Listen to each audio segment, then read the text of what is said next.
This is 6-time IFBB Bikini Pro Champion Brina Martinez, and I take ZMA5 to make sure that I get the zinc, magnesium, and vitamin B6 needed to keep my immune system healthy and snack strong. Who fights like a wild chicken can go in there and get a payday and fight Canelo and last that many rounds, or Yildirim, the Turkish warrior, can go in there and last 3 rounds, 9 minutes. The guy, Yildirim, didn't throw a single fucking punch. I'm a much better fighter than both of those boxers, and I'm bigger, faster, stronger, more athletic. So if those guys can go in there and hang in there with Canelo, can Jake Paul in 3 years go 12 rounds with him and beat him? We'll see. We'll see. Don't put it past you, because remember, y'all were the same people that laughed 18 months ago when I said, oh, I'll fight Conor McGregor, and no one thought it was possible. And now it's like, look at it, he can't even beat a 155-pounder. So it seems as if I'm predicting the future, and I think Jake Paul versus Canelo, not only is it a smart business decision, but I will perform better than the Yildirim Turkish warrior who couldn't even throw a fucking punch. Jake, with the bets, the first one, he just kind of heard it, then just started the I'll beat your ass kind of chant. This time he thought about it a lot. Yeah. He kind of called out like, man, this guy doesn't have confidence. Did you see that both times? Is that the reaction you got from him? He's talking so much until the bets come out. You know, he's saying he's going to beat me. He's saying he's going to knock me out. Then all of a sudden it's like, bet your money, silence. Okay, bet a tattoo, silence. Asking the crowd if he should do it. He showed his hand, you know, and I think I'm in his head, you know. I think the pressure will get to him, and the pressure will crack him.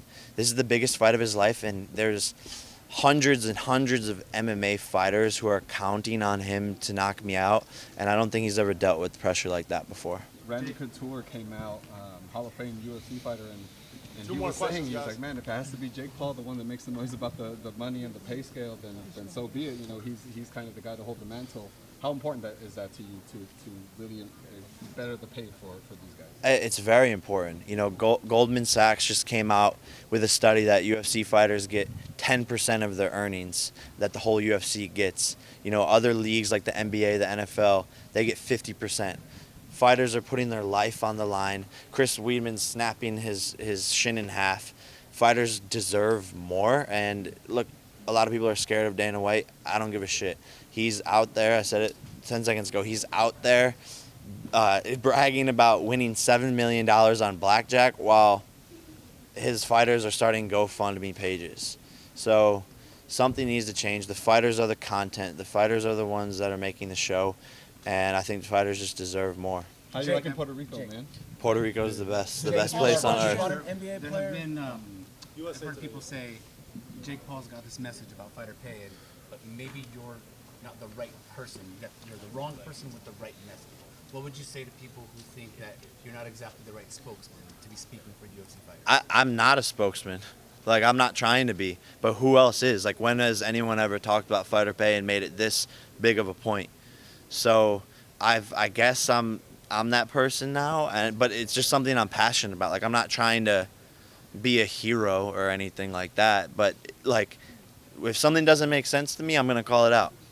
You took action with the Sarah Albert GoFundMe. Is there any other action or anything you would do to help make actual change with fighter pay?